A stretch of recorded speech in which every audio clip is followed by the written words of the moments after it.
দর্শক, মতিউরের এখন নানা কেচ্ছা কাহিনী বেরোচ্ছে। মতিউর এখন এমন একটি নাম, বাংলাদেশের মোটামুটি সকল মানুষ তার নাম জেনে গেছে।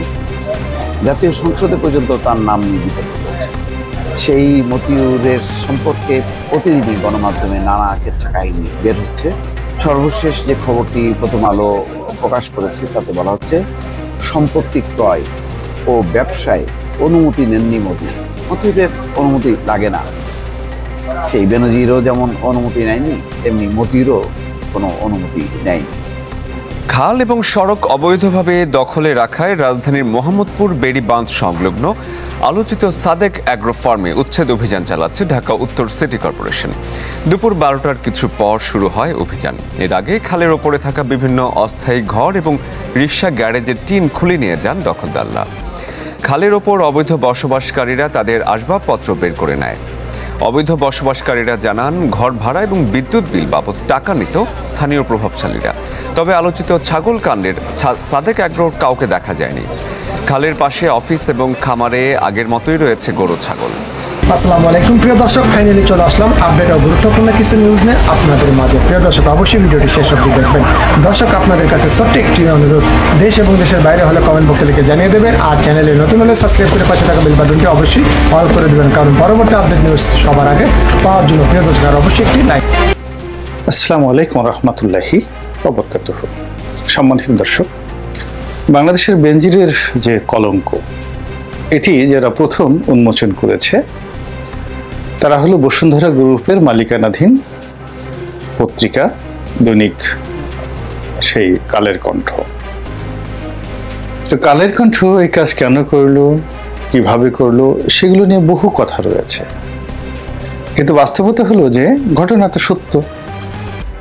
আজ কালের কণ্ঠ যেটা প্রকাশ করেছে, প্রাথমিক অবস্থায় যে ভয়াবহতা ছিল দুর্নীতির, কালের বিবর্তনে মনে হয়েছে যে এই দুর্নীতির যে পরিমাণ অনেক অনেক অনেক বেশি, এবং তারা তুলনামূলকভাবে যা করেছে বা যে প্রতিবেদন প্রকাশ করেছে সেটি এখন অন্যান্য পত্র পত্রিকা থেকে শুরু করে সরকারি যে তদন্ত সংস্থা দুর্নীতি দমন কমিশন, তারা যা খুঁজে পাচ্ছেন তা রীতিমতো বিস্ময়কর। তাদের শিরোনাম ছিল আলাদিনের চেরাগ, বেনজিরের হাতে আলাদিনের চেরাগ। তো সেই দৈত্য বা আলাদিনের চেরাগ, যে আরব্য রজনীর যে কাহিনী, এবং বাস্তবে যে ধনসম্পত্তি বেনজিরের, তা বহু বহু গুণে বেশি। এক। দুই নম্বর হলো, এই ধনসম্পদ অর্জন করার জন্য তিনি বিশাল একটি সিন্ডিকেট তৈরি করেছিলেন। সেটি তার ভাই নয়, সেটি তার বোন নয়, পিতা নয়, মাতা নয়, চাচাতো ভাই, অন্য কেউ নন। এই সিন্ডিকেটের একটা বিরাট অংশ ছিল তার স্ত্রী, তার স্ত্রীর যারা ভাই আছেন, সম্ভবত দুই ভাই। একটি ভাই একটি ব্যাংকে চাকরি করতেন, আর একটি ভাই অন্য একটি বাহিনীতে চাকরি করতেন। আর বেনজিরের শাশুড়ি রত্নগর্ভা। তো তাদের যে সহায় সম্পত্তির ফিরিস্তি এই মুহূর্তে আমাদের সামনে আসছে, তা রীতিমতো বিস্ময়কর। পত্রিকায় নতুন করে খবর বের হয়েছে যে খুলনার যে সাতক্ষীরা অঞ্চল বা সাতক্ষীরা অঞ্চলই সম্ভবত, এখানে যে মাছের ঘেরগুলো রয়েছে, চিংড়ির ঘেরগুলো রয়েছে, তো এরকম বিশাল এক চিংড়ির ঘের দখল করেছেন, মালিকানা নিয়েছেন বেনজিরের এক শ্যালক, এবং তিনি এই কাজটি করেছেন ক্রস ফায়ারের ভয় দেখিয়ে। আপনি বোঝার চেষ্টা করুন যে একটি মানুষকে যখন ধরে নেওয়া হয়, তার সামনে বন্দুক তাক করা হয় এবং তাকে বলা হয় তোমাকে এখন গুলি করে মেরে ফেলা হবে। এবং আমাদের দেশে যে ক্রস ফায়ারের গল্প শোনানো হতো, সেটি জনগণ কখনো বিশ্বাস করেনি। তারা জানতো যে এগুলো, সেটা পুলিশই করুক আর র্যাবই করুক, অতি নির্মমভাবে নাটক তৈরি করার জন্য, ব্যক্তিগত স্বার্থ হাসিলের জন্য এই ক্রস ফায়ারকে একটা ব্যবসা হিসেবে নেওয়া হয়েছিল এবং সেই ক্রস ফায়ার আন্তর্জাতিক অঙ্গনে এতটা তোলপাড় সৃষ্টি করেছে বিভিন্ন জায়গাতে, যার কারণে মার্কিন প্রশাসন বাংলাদেশের যে র্যাপিড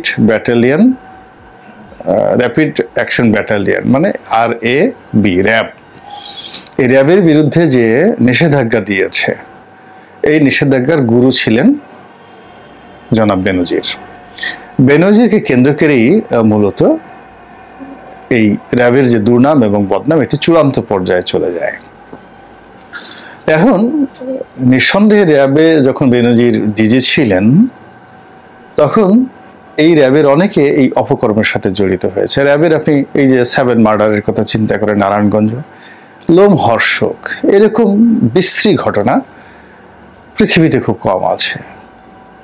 যারা করেছে আল্লাহ লানত তাদের প্রতি, তাদের বংশধরদের প্রতি।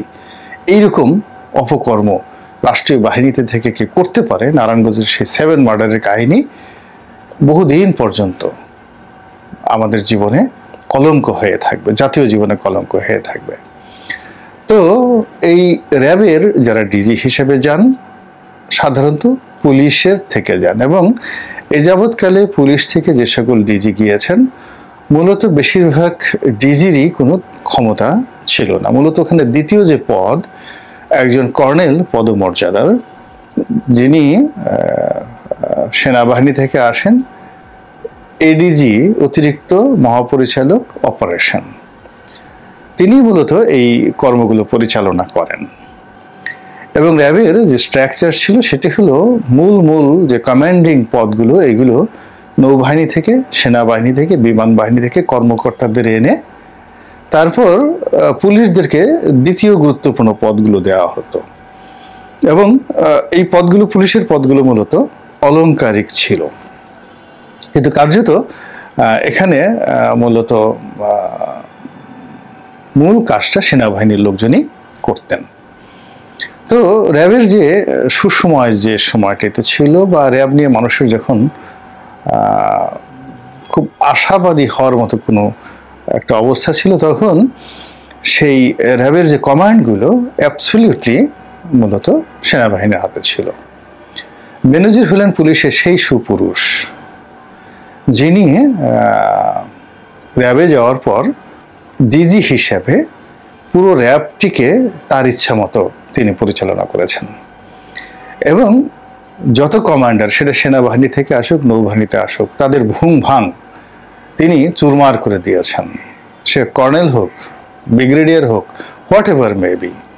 এবং যেগুলো সাধারণত বিভিন্ন, যেমন র্যাব 3, র্যাব 4, র্যাব 5, এগুলোর ব্যাটালিয়ন কমান্ডার হিসেবে সাধারণত লেফটেন্যান্ট কর্নেল হিসেবে যারা কর্মরত আছেন সেনাবাহিনীতে, এই পদমর্যাদার 3 বাহিনীর, নেভি, এয়ারফোর্স অথবা আর্মির কর্মকর্তাদেরকে এনে ব্যাটালিয়ন কমান্ডার হিসেবে তাদেরকে পদায়ন করা হতো। এমনকি উপ অধিনায়ক বা সাব কমান্ডার হিসেবে জেলা পর্যায়ে যারা নিয়োজিত থাকতেন র্যাবে, তারাও মেজর র্যাঙ্কের হতেন। যেমন ধরুন পটুয়াখালী জেলা একজন মেজর দায়িত্ব ছিলেন র্যাবের। আবার পটুয়াখালী জেলাটা যে ব্যাটালিয়নের আন্ডারে, সেটার হেডকোয়ার্টার বরিশালে, সেখানে একজন লেফটেন্যান্ট কর্নেল ছিলেন। তো এরকম সারা বাংলাদেশের যে র্যাবের অর্গানোগ্রাম ছিল, সেই পুরো অর্গানোগ্রামটিকে বেনজির উনি চেঞ্জ করে দিলেন তার ক্ষমতা দ্বারা। তিনি সেখানে পুলিশের কর্তাদেরকে এনে সেই অনেক জায়গায় ব্যাটালিয়ন কমান্ডার হিসেবে বসালেন, এবং পুলিশ হেডকোয়ার্টারে তো ওনার যেভাবে ক্ষমতা, মেট্রোপলিটন পুলিশ হেডকোয়ার্টারে তার যেভাবে ক্ষমতা, ঠিক তার চেয়েও বেশি ক্ষমতা তিনি র্যাবের ডিজির চেয়ারে বসে তিনি দেখিয়েছেন। এখন যিনি ডিজি র্যাব আছেন, কি পুলিশের যিনি খুব ভালো একজন কর্মকর্তা আছেন, আমি তাকে নিয়ে আলাদা একটা ভিডিও করব, বিকজ আমার এই গাড়ি ভাঙাকে কেন্দ্র করেই ভদ্রলোকের সঙ্গে আমার কথা হয়েছে। বিশ্বাস করেন, তার কোনো কমেন্টই নেই, খুব ভালো মানুষ, কিন্তু তার কথা কোনো ব্যাটালিয়ন কমান্ডার শুনে না, এটা আমি নিজে দেখেছি। তো যা হোক, সেই তুলনায় বেনজির সেখানে সত্যিকার অর্থে একটা রাজত্ব কায়েম করেছিলেন। তার কথা মতো সবাই ক্রস করতেন, এবং তিনি এই যে তাদের যে দুর্নাম, যে তারা খুব দ্রুত গুলি চালাতে পারে, খুব দ্রুত ক্রস ফায়ার দিতে পারে এবং ক্রস ফায়ার দিয়ে অনেক অপকর্ম করে, মানে অনেক নৃশংস কর্মকাণ্ড করে। এবং এটির সঙ্গে যে টাকা পয়সার লেনদেন জড়িত, এটি এখন বের হয়ে আসছে যে বেনজির আমলে আমেরিকা যে নিষেধাজ্ঞা দিয়েছে সেটা 100% সত্য। এবং সবচেয়ে ভয়াবহ বিষয় হলো যে এই ক্রস ফায়ারের যে হুমকি কেবল র্যাবের কর্মকর্তারা দেয়নি, বেনজির আত্মীয় স্বজনও এই র্যাবের ক্ষমতাটিকে, ক্রস ফায়ারের ক্ষমতাটিকে ব্যবহার করেছেন। এবং এটি কালের কণ্ঠ পত্রিকায় এসছে, খুব চমৎকারভাবে কালের কণ্ঠ পত্রিকায় আসছে যে বেনজিরের শ্যালক এই ক্রস ফায়ারের ভয় দেখিয়ে এই ঘের দখল করলো। তো এই যে কাজটি করলেন তিনি, তার আগে আবার আরেকটা খবর আসছে যেটা একেবারে বাংলাদেশকে মানে রীতিমতো তলানিতে নিয়ে গেছে। একজন সংসদ সদস্য, সেটা দামি হোক কিংবা যা হোক, কিন্তু এটা তো আওয়ামী লীগের একজন সংসদ সদস্য, এবং তাও যেন তেন নয়, সাংবাদিকদের শিরোমণি অর্থাৎ ঢাকা প্রেস ক্লাবের তিনি সভাপতি ছিলেন। আরও বিব্রতকর লজ্জাকর ব্যাপার হলো তিনি শেখ হাসিনা মাননীয় প্রধানমন্ত্রীর ক্লাসমেট বা বন্ধু শফিকুর রহমান। তো তিনি একটা টেলিভিশনের লাইসেন্স নিয়েছিলেন। তো তিনি সাংবাদিক মানুষ, এত টাকা পয়সা নাই, তিনি পার্টনার খুঁজছিলেন।